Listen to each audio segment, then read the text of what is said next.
He doesn't even know the extension. Look at all the light. Okay, Randy, Karen, come on, Candy. That's really Come over here. Come over here. Come over here. Can I blow the candles too?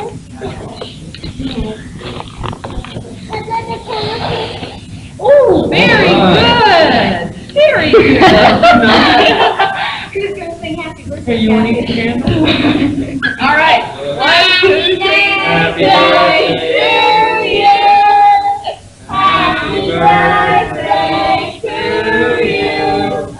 Happy birthday, dear Randy Michael.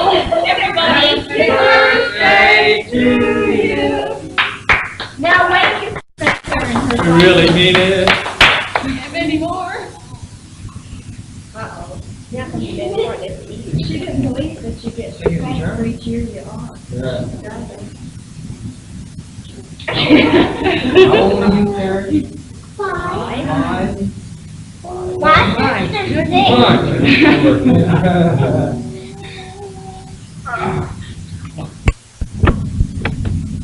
Okay, the preceding was April 15th and 16th, and it's now May 3rd. And Karen wants to talk to you while Daddy does dishes and I feed Moose. Okay. Daddy's flashing water. The bird. Can we hear it too? Yeah. It's like only blood. And the rug flapping its leaves. We're still up on the breathing for my birthday. Telephone. Hello, yesterday, yesterday, yeah. Telephone, record. had to say that the upside down Michael didn't belong. Now, maybe somebody, how we had a people party. Nobody brought presents for the birthday, but the mom and daddy, like, it was my birthday. No one brought presents, but the kids were the ones. But few people brought me and Michael some because we told them not to, but they just go if we did because they have to. They couldn't not do it. List the things that you got for the birthday. A telephone, buddy. Michael got a train, Michael got a train. you got a tea set, I got a pizza. and a jewelry really good, you know. Yeah, and a two pillow with the And a tooth pillow. The pillow in the pocket, that was my tooth. Okay. Now, And look at my tooth. Recording for gonna hear it. But the telephone. Hi everyone. Happy birthday, Kim. Brandon. Karen, Michael, and Justin. And Randy.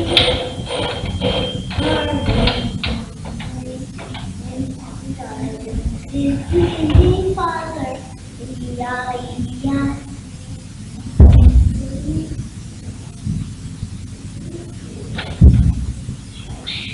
Happy birthday to Karen. Oh yeah. Whoever records, whoever talks, ho. Oh, I forgot that when I was in hospital. Who the two, who the red, Talking about Oliver.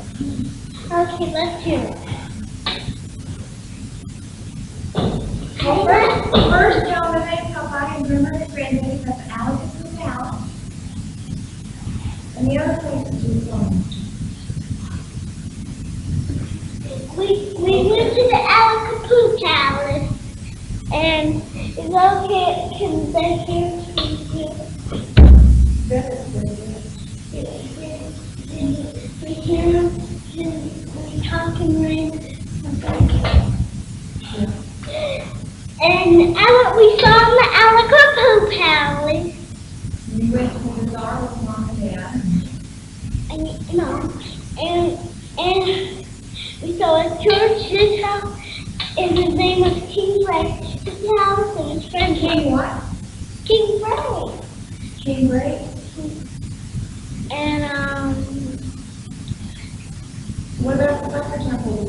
and we climbed the third temple rock. That was the same day as your birthday. That was the same day of my birthday, yeah. Okay. And tell them about the two moms who were in there. And the two moms. We saw King Ray chair in his crib. When he was a baby, in his other chair. Okay, the end. Okay, now. Tell them they know about what they're doing next door to them. They're making a house next door. Yucky. It is nice, but the trees blow, and sometimes the 60 or 70 wind blows. And by the way, there's rains in the mountains and overflows the rivers. See? And tell them about what the landlord's going to do to the report notice. And the landlord's gonna put so I can't pick any more rocks up. He's gonna put for his kids and me in my slab. Okay. The end. Today is the 6th of May, and I'm sitting here all alone, some peace and quiet, just me and the men who are camel dung in the house next door. Karen and her dad are going to play softball and Mikey's taking a nap. So I thought I'd do for a little while. We were especially surprised and glad to see Buchanan's last week. It does take a little while to get over that jet lag of the trip, and they both looked kind of tired, but they were so happy to be here. Seems sort of funny to see the same people we saw in Orlando. Mr. Buchanan didn't say much, but he seemed to be enjoying everything. I guess the things that amazed him most was the fact that everyone has a courtyard and the traffic. I think that amazes just about everybody.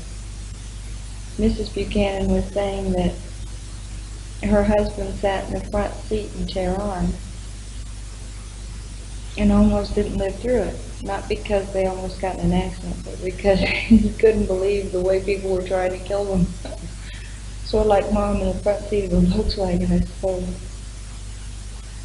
We haven't seen them since, and it's been almost a week, but I'm sure they're spending every day in Esfahan. I bought a book about Esfahan that's quite thick and big, sort of like one volume of an encyclopedia. And in that book it lists and explains and tells the history of no less than 100 things to see just here in Esfahan. So I feel like we've just begun, and I hope by the time we have some visitors that will know enough about everything in Esfahan to just take you there on a moment's notice. We live so close to everything. Really, Esfahan doesn't seem any bigger than Orlando. From East Colonial Drive to Montgomery Ward's east and west, and shoot, about Colonial Drive south to Conway. That's about as big as the whole area seems. You could just about start at any point and walk to anywhere you wanted to go in Esfahan, and believe me, around here you learn to walk. But then crossing streets is another joke.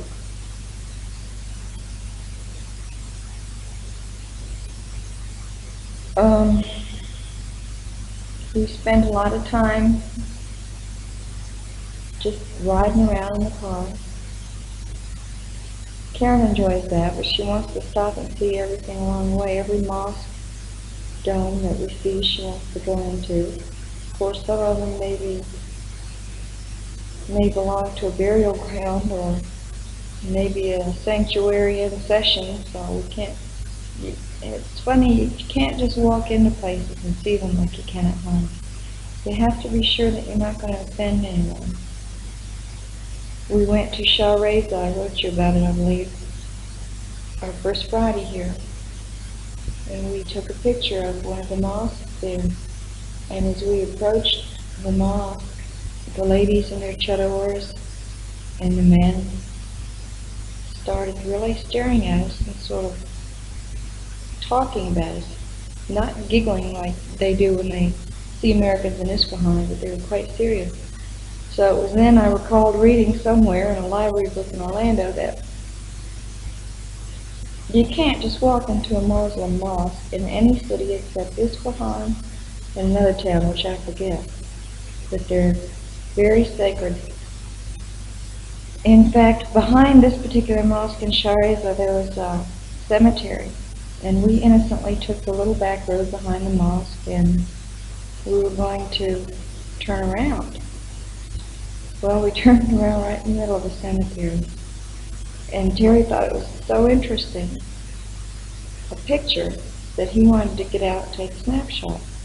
Well, by the looks of the people who were standing around in the burial ground, Terry thought it best not to get out of the car, so he took a picture through the window. That's why that particular one may seem a little darker than the rest. And that brings to mind the fact of getting pictures developed. It costs about 20% more here than at home. but then we don't have the risk of getting the film lost in the mail. So we decided to go ahead and have them done here and send home the negatives. If the negatives should get lost, well, we have the originals. We can get more off the originals. But if we send the negatives home, you can have copies as well as us. I keep trying to get Terry to take some more pictures of Michael, but it's like pulling teeth. Michael sure has gotten bigger. His face looks kind of chubby, and his tummy, but the rest of him is just kind of muscle. He's going to be a little on the short side, I'm afraid, but Karen must have grown an inch or two since we're here. That child is really, well, not thinned out, but she's not chunky like she was, but all the clothes she wore a year ago still fit her, but they're kind of short on her. So that's why I'd like to get a sewing machine and start making some clothes and curtains, doing a lot of mending. The mineral water here is awfully hard on the clothes. Any of pastel solid clothes in particular come out with a lot of spots on them from the mineral water. So I tried using fabric softener. And the fabric softener has a blue color to it that also stays on the clothes. So we tried woolite. Well, over here you don't just soak your clothes in woolite for 3 minutes. If you want them to come clean, you soak them all night. So the washing machine isn't getting half the load it used to be. Most of it's getting washed in wool.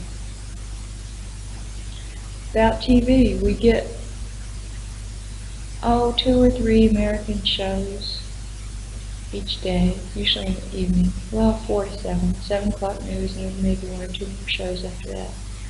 They originate in Tehran, the 2 channels.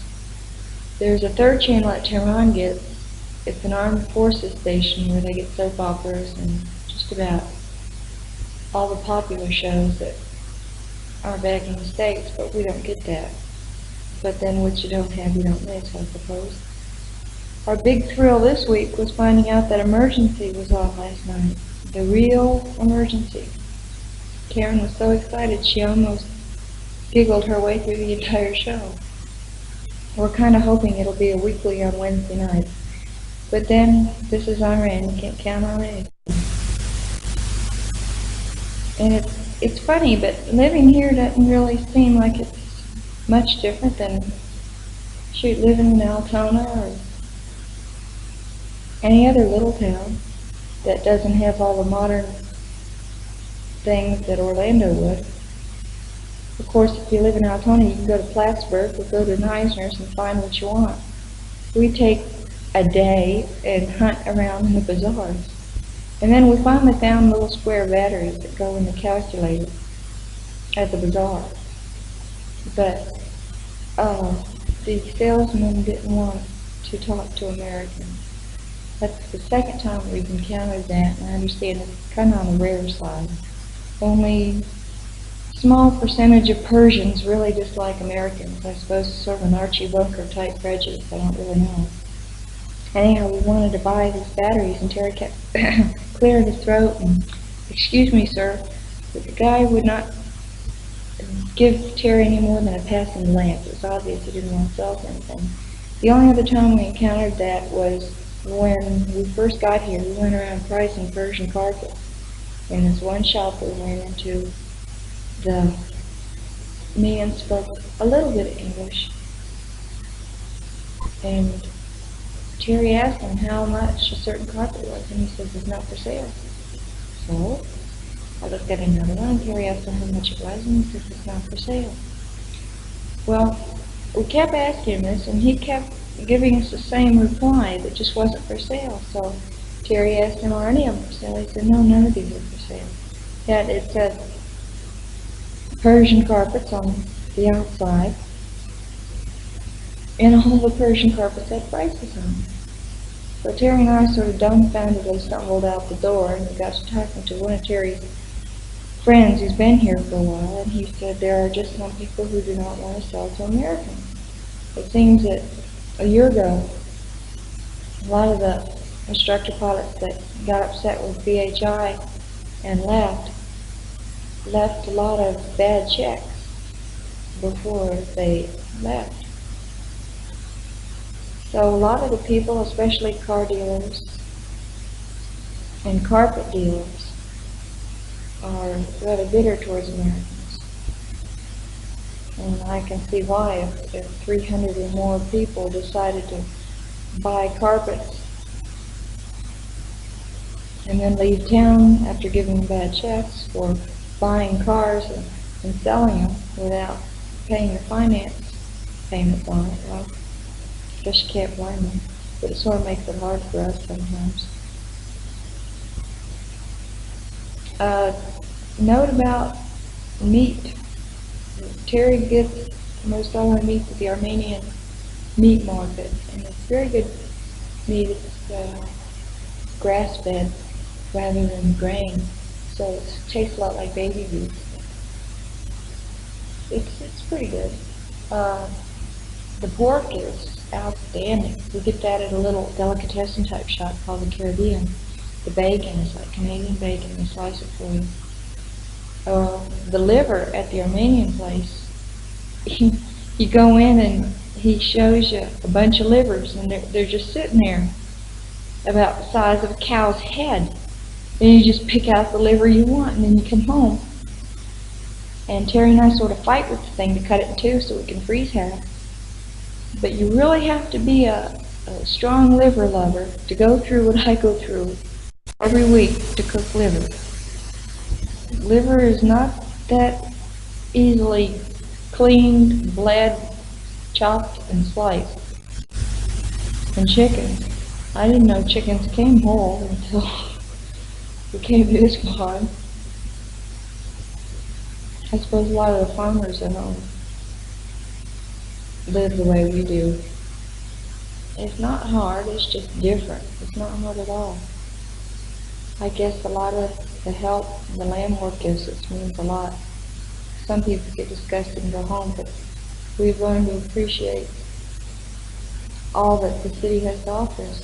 Karen just enjoys the crud out of going places and seeing things. She calls the Sesepol Bridge King Great's Bridge because Chavez the Great built it back in 1600, I think. She just loves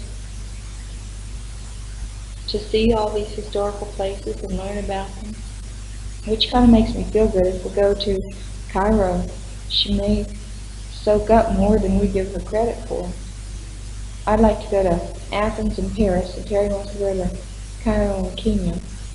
So we may spend all our money and come home broke, but at least we'll have some pictures, if we have any money for film. Okay, I know you people probably didn't miss me, but it was 12 hours since I talked to you now.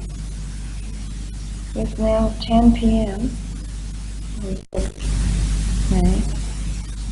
And of course today's Thursday, which is our Saturday. After Terry and Karen got home from softball, we had lunch, and then the four of us took a ride west of town. We came across the minaret that isn't listed on any of the tourist maps. So, curiosity being what it is, we found a little farm road which led up almost to the minaret. Well, it went to the minaret, but we were afraid to chance the mud. So we stopped a little ways from it. I didn't think it would make it through the mud, and Terry said that our cute little Jan would, and I said I didn't want to push. So we stopped and walked the rest of the way to the minaret. Terry climbed up in it. It's sort of like a round miniature Washington Monument minaret. Terry climbed up in it and tried to climb all the way to the top, but he said that the steps inside, which are spiral and brick, were pretty well worn, and when he got towards the top it was getting a pretty steep, hairy climb, so he didn't go quite to the top.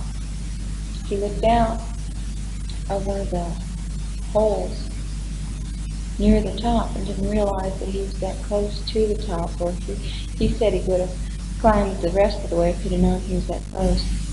But, Terry. So anyway, it was about a 15-minute climb, and the tower wasn't really that tall, so I assumed he had some pretty slow going towards the top.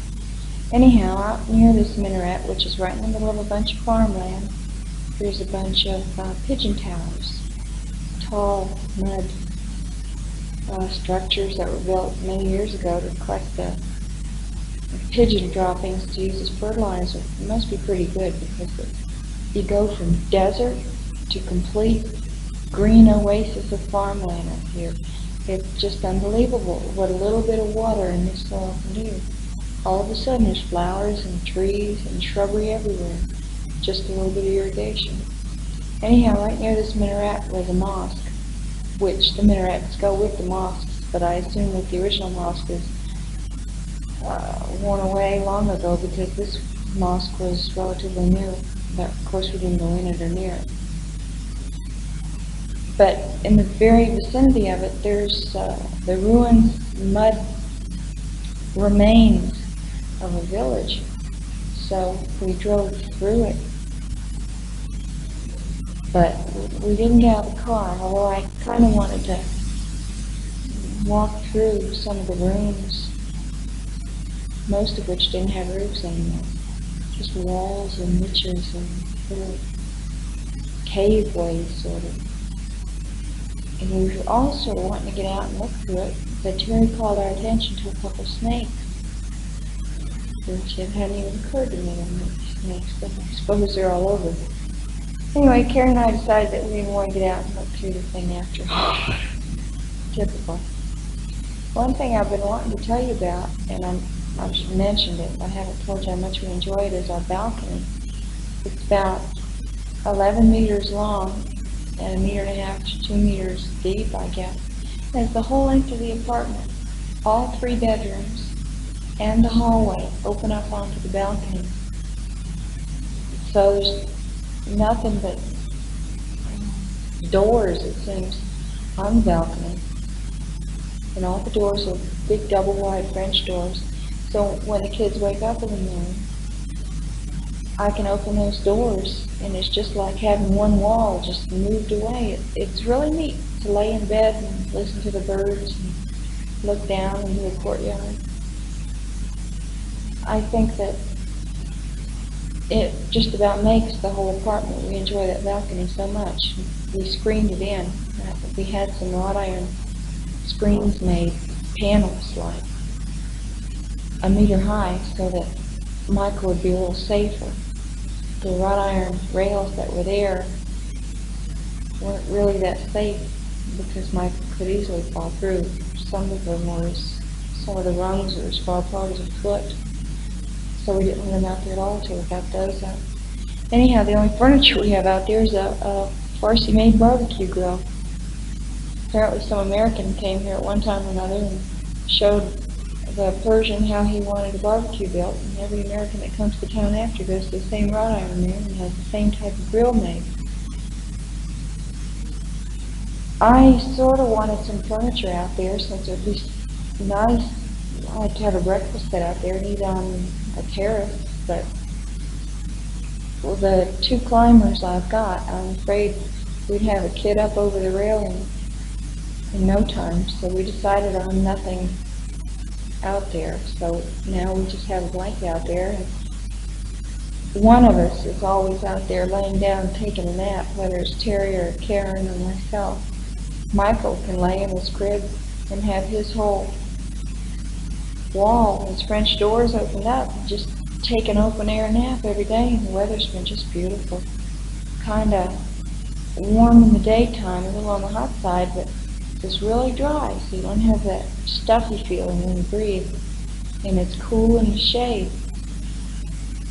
And at night it's just perfect. How long this weather's going to last so perfectly, I don't know. But I hear it gets pretty darn hot in the wintertime. Sort of like Florida. Terry hasn't complained about it yet. And that's all I did was complain about the heat in Florida. Maybe that's yet to come, I don't know. Karen, I just It's hard to explain how much she enjoys. Well, like today, when we went out to the minaret, she wanted to climb up it with Terry, but I kind of decided against it. It's a pretty steep climb. So the kids and I sort of walked around the minaret and looked at the Farsi writing. It's one thing that bothers me a little is when we go to these places, like this particular place, this minaret, it doesn't appear on anything, so we don't know when it was built, even though it has some mosaic paintings towards the top on the outside. And you're sure it has a story about it, about its origin and all, but it's hidden in the Farsi writing.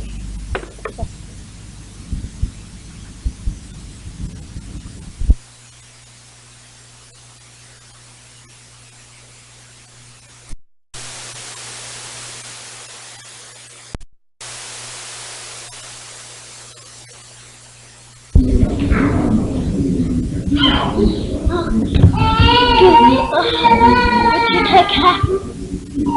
Yes.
go, Mike.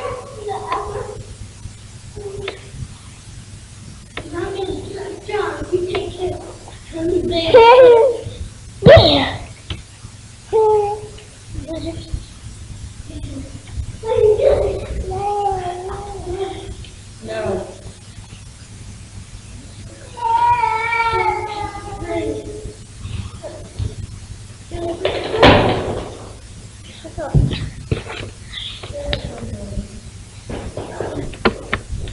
That mass confusion you just heard was the kids playing after school.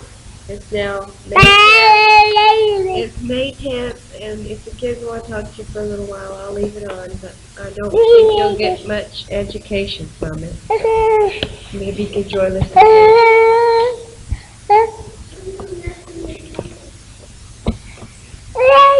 Don't hear they can hear that.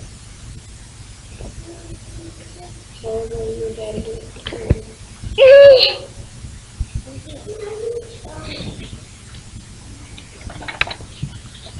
Karen and Michael didn't get very many presents for their birthday, but they enjoyed the ones they have. For example, Karen got a wind-up telephone. It's been so long since they've seen a phone. They got a wind-up, real, ringing phone. And Michael plays with it, and all he says is, "Hi, Dad." And he answers the phone. Michael says, "Phone."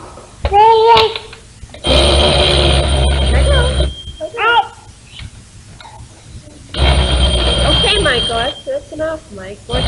Michael, answer your phone. Michael, answer the phone. Hello. Say hi, This is the telephone reading. If you would please because please come to please.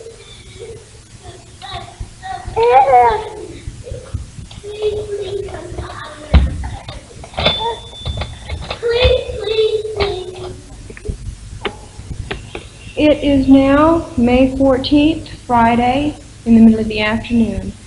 Karen and Terry went to the American Club to watch Bristleface. Bristleface is a Disney movie, so they thought that would be a good opportunity to have some time alone together. And I thought that was a good time for Michael and I to have some time alone together. Yesterday we went sightseeing again as usual. It was Thursday, which is our Saturday. We saw the Palace of 40 Columns. And Michael, don't push the stop. And we went to the Jaffa Square, which is the Christian Armenian section of town, and we saw the Vank Cathedral, which is the Russian cathedral. We saw the Bethlehem Cathedral also in the Armenian Square. And we saw a museum that's connected to the Vank Cathedral. These Christian churches are sort of like Catholic, I guess. The cathedrals inside are completely decorated with paintings, but they seem to be in the Persian style or Italian style rather than Russian, like you'd expect it to be. Yeah, Michael sort of wants to contribute here. Oh, and yesterday was a big day in Michael's life. He decided that he could live without the bottle, with a little encouragement from Mom and Dad. We sort of hid them. Yeah, and so far so good. Michael's to say he's going to be a big boy. He walks and he jabbers constantly, but I think he's going to be a very, very slow talker. And he's messing up the volume here. He has only picked up a couple words since we're here. But I suppose boys might be a little more lazy than girls, so he'll probably be a little slow. But one thing that I think is pretty good, whenever he has to wet his diaper or dirty his diaper, he squats like a little puppy. So it probably won't be too long before we get rid of that diaper too. Doesn't seem like he's a boy already. It's more like he should be a newborn baby instead of a little boy. He's big. He's kinda hunky. Michael, don't ruin my plant. Thank you, sweetie. He's got a cup of water that he carries around with him now that he doesn't need a bottle. And he's been watering my tomato plant here in the living room. No, Michael. You don't bother the plant.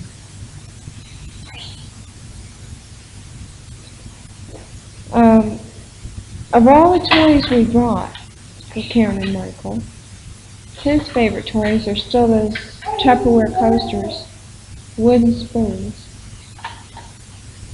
and pots and pans. Guess it doesn't pay to spend much money on Michael and toys. Let's see. Oh, the Buchanans will probably be leaving in the next few days. It seems to me like they're 3 weeks ought to be up around Tuesday, if I remember right. So possibly we'll run over to the Jenkinses in the next couple days and see them before they leave. Each time we go anywhere and see anything, we sort of get excited about the fact that some of you may be coming over here and seeing it with us again. Because every time we go into something, Terry or I will mention, wouldn't Mom love that, or wouldn't your Dad like to see that, or a family could spend all day in here and not get tired of taking pictures. There's just so much to see in Esfahan. That minaret that I mentioned on the other side of this tape, we bought a little, well, shoot, we own 5 or 6 guidebooks of Iran and Esfahan in particular. But we did find a guidebook that listed that minaret that we found. Now this minaret, mind you, is in the middle of what seems like nowhere. There's no one there but a couple farmers and a bunch of farmland. But this one tour book of Esfahan was written by the Iranians, which is kind of rare. Usually they're written by the British or the Americans. Anyway, there was a picture of this minaret in there. And sure enough, that's the same one that Terry did climb up into. And it's dated at the 12th century AD, which means that it's about 800 years old. Yeah, 800 years old. Now I know why the brick stairs were worn slick when Terry tried to go up it. Guess you can hear Michael in the background. He thinks everything in the world ought to have a motor on it. He makes like a train and car. He thinks he's a boat sometimes. So, what else do you do, Michael? He walks everywhere. Everywhere. Michael, leave my plant. Michael, leave my plant alone, please. No, good boy. More water? Excuse me a minute. Be right back. With Michael's help, we'll continue a little bit. Yeah. Michael is the sweetest thing I ever saw. He just smiles and laughs and giggles, but he does have a bit of his sister's temper. But we lived through it once and we can live through it again. Yeah, we can, can't we, Michael? Isn't that exciting? He's figuring out how to catch that works. Yeah, well, don't open it. He thinks that he can speak Farsi, I guess, because he's always talking and he expects us to understand. He really has a language all of his own. Anyhow, before I got interrupted, yeah, whenever we go anywhere, he walks everywhere, it seems. Every once in a while, when the climbing gets a little rugged, we'll pick him up. But he's doing real well on his feet. In fact, sometimes when Karen and I walk to the cruise, we want to make good time, so I'll pick him up. Or I'll bring the stroller. Does not work. Michael wants down. He wants to walk on his own. And he does pretty well. It's just that his little feet have to do 4 or 5 steps to hour 1, so he gets a little tired. But even when he gets tired, boy, he wants to walk just a little bit slower, that's all. And Karen's been going to CCD classes at the Catholic Church. She really enjoys it. She's got a young man for a teacher, and there's about 5 or 6 children in the class. They'll be making their first communion in a little over a year. We've been trying to teach her the Our Father, but whenever the word thy comes in, she wants to say my. which ruins the whole sense of the whole prayer if you try it that way. But Karen insists she's right, so until you can get through that little hard head of hers, she's going to say, "Hallowed be my name, my kingdom come." She's very, very anxious to start school in September. One thing that we haven't told Karen about, and it's just the thought of Terry's, may not come about, but gosh, it's so exciting to think of all these things. We'd like to take Felishte, which is the landlord's youngest daughter. I thought she was 10, but actually she's 11 or 12. I believe she was 11 when we moved in, and now she's 12. We'd like to take her back to the States with us when we go. That is, if in 2 years we go home on a home leave instead of to stay. We won't know that for sure until the time comes, of course, because so many things can happen between then and now. But when it comes closer to the time, maybe about 1.5 years from now, if it does come about that we'll be staying here a 3rd or 4th year, and we do go home on home leave, of course, then we'd like to take Felishte with us. She has an uncle in Tennessee, so, and her family, gosh, I just found out today, we thought they were Muslims, but yet they were the smartest Iranian Muslims, the kindest Muslims, the most active. In other words, they're not lazy like 99% of the Muslims around here. They're not dirty. They're just such wonderful people, as if you were really family with them. We found out today they're not Muslims. They're Jewish. In one of our books it says that there's only 80,000 Jews in the whole country. I had no idea they weren't Muslim. The mother wears a chador, and they speak Farsi. Well, just like the Jews at home speak English, we had no reason to think they weren't Muslims. But now everything fits in. The grandparents own a liquor store, which is supposed to be taboo for the Muslims. The fact that they're so kind and clean, well, kind in the sense that they don't lose their tempers as fast as the Iranians do. The Iranians are very warm, lovable people, but they are quick to lose their temper. They don't think there's anything wrong with beating up each other in the street if there's a traffic accident. Even if there's not, even if they have a slight argument, they get all bent. Well, the landlord doesn't. His name, the father's name, the elder, well, we thought the elder of the family was, I guess, in the 60s or 70s. It seems that his parents are still living and own a liquor store on Charbagh. Anyhow, their name is, his name is Sion, S-I-O-N, Aframian, A-F-R-A-M-I-A-N. And he has 4 daughters and 3 sons. Man, they got a lot of people downstairs, plus grandchildren and great-grandchildren. I think I'll take a little break here. Michael doesn't smell too cool.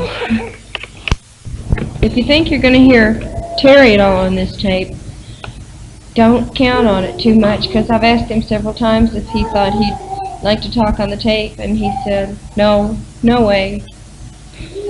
So I guess he's afraid it'll bite him or something, but unless it comes towards the end of the tape and I can talk him into it, I don't think he's going to say anything. Thought you might be interested in the names of some of the streets around here. We live off of the main street, Azar. To the north of us, the next main street is Abbasabad. Shah Abbas the Great was practically the builder of the city, as the present Shah is the builder of the country. He reigned about 1600 and practically built the entire city. He's the one who made Esfahan his capital, Shah Abbas. So that is Abbasabad to the north, and on the south of us, the main street is Pahlavi. That's the present dynasty. The present Shah is Mohammed Reza Shah Pahlavi. Let's see, Charbagh, which means Chahar is 4 and Ba is garden. So Chaharbagh is the main street of town running north and south. It's the street that Shah Abbas the Great built in around 1600. It approaches his castle, or palace rather, to the north, and goes to the city of Jaffa to the south. And the Sesepol Bridge is the bridge that connects the two. There's a river that runs through town that divides the north and the south part of town. Charba Bala, which is an extension of Charba to the south. Let's see if I can think of any others. Oh, Shanaz. Shanaz is the next main street to the east of us.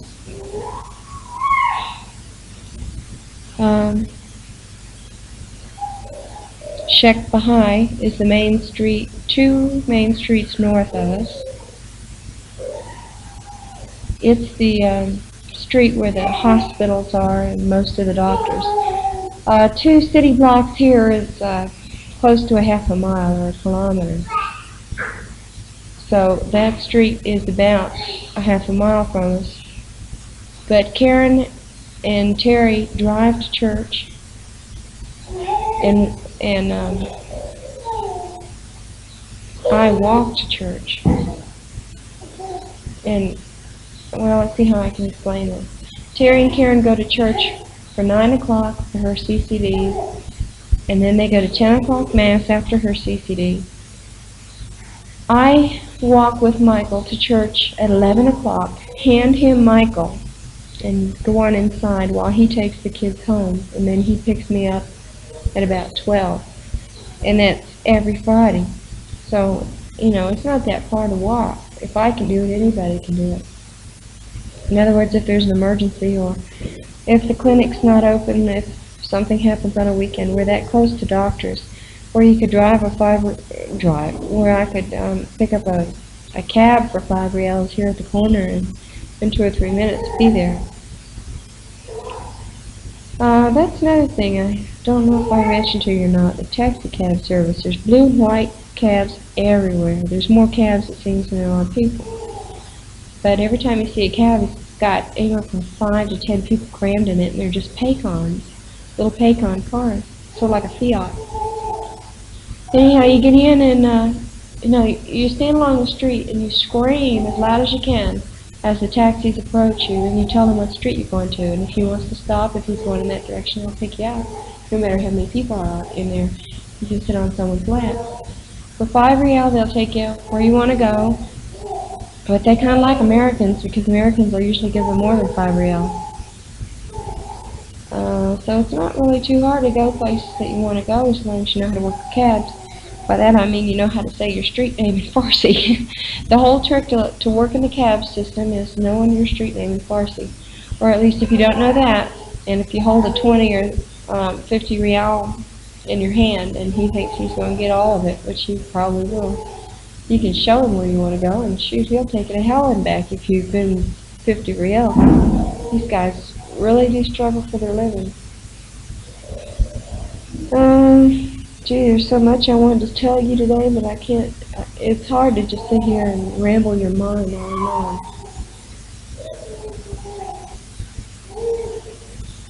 Today it was a little bit rainy. Bill Jenkins says we've probably seen the last of rain until next winter. Well, guess he wasn't so right after all. It rained quite a bit today. It cooled off. I guess it'd be around in the high 60s today. It's a pretty nice day.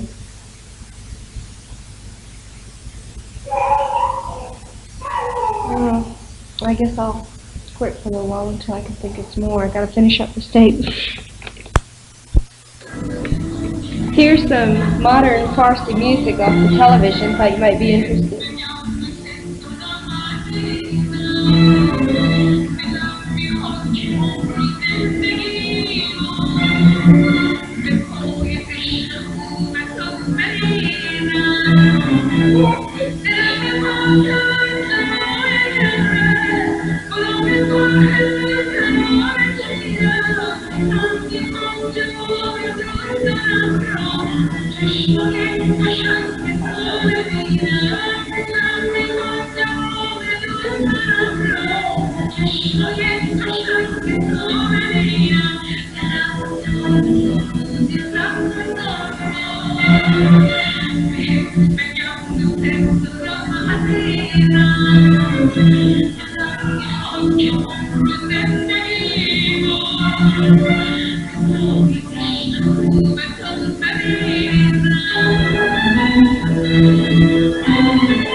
I think it sounds sort of French in that they roll their R's and talk with their throat. But what little French I learned in high school, this doesn't help me at all. It has a little bit of French in it. For example, one of the words for thank you is merci. But very, very little French, even though it sounds good.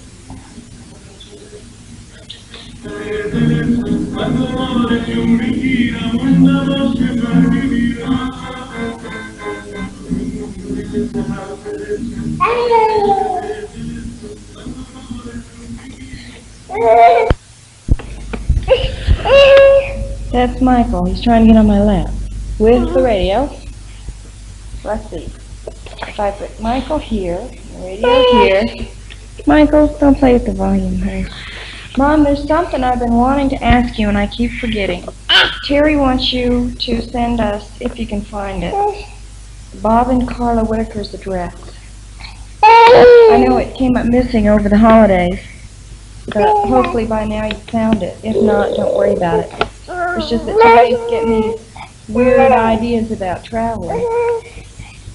There's another thing. I don't know if you remember meeting Bob Buchan. I know the Hendersons know him because he's the one that Mr. Henderson contacted to get Terry's pension money from OPD. Anyhow, Bob's wife, Patty Buchan, has a brother in Australia. And he's married to an Aussie girl, and they own a couple of horse farms in the outback. So I thought, if you do come next year to visit us, if your plans are still to go through Australia at the same time, it would be nice if you could contact Bob and Patty, and possibly I was thinking off the top of my head, you could stay with her brother. The Buchans are awfully nice people. They're the ones that have that genius for a son, Matthew. So if her brother's anything like her, I'm sure that you'd have no problem in Australia. You know what? Karen, was there anything you want to tell Mimi and Popeye? Well, she's gone again. She's like a... Here. That you're playing all the time? She's been a real good girl. She spends a lot of her hours playing by herself with her toys. And then in the morning, and after 4:30, she plays with the girl downstairs, Foreste. But Michael, no. But Foreste, of course, goes to school, so she only plays with her in the mornings and late afternoon. But when it's funny, when the cartoons come on in the late afternoon, and Foreste's here, we turn the TV up and the cartoons like the Flintstones are in Farsi. and she sits by the TV, and we turn on the FM radio. And Karen sits by the radio, and she listens to the Flintstones in English. Sometimes you can't hear yourself think with Michael in the middle screaming, but it's kind of comical to watch. There's something else I've been meaning to mention in a letter, but I kept forgetting. Is Terry still can't figure out how I smuggled in that big snuggle egg toy that Michael got for Christmas.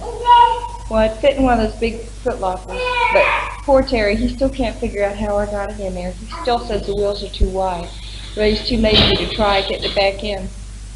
Well, I see the news is coming on, so I'll break for a few minutes. Well, it's coming towards the end of the tape, and I begged Terry to talk on it so at least his mother could hear his sweet voice, but he says no, there is no way in the world that he's going to talk. But take my word for it, he's still alive and well, enjoying his job. And every night before he goes to bed, he looks through those atlases and those guidebooks. And he's trying to decide which countries he'd like to see the most. He's got this dream. He'd like to have enough time and enough money to spend a couple months in every country in the world. Well, yeah, that would be kind of nice, but that is just a dream. So we've sort of got priorities. He'd like to go to Nairobi, Kenya. Now, his greatest thrill in life is just to be able to look out from his hotel room in Nairobi at the elephants and the game. I guess maybe his dream will come true someday, I don't know. We're running towards the end of the tape, and I can't really think of anything more to tell you, so I'll just close it up early. And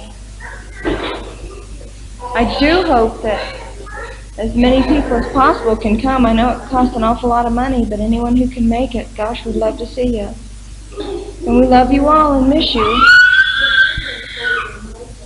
But that's the way the cookie crumbles. So bye for now, and I'll make another tape in about 4 or 5 months.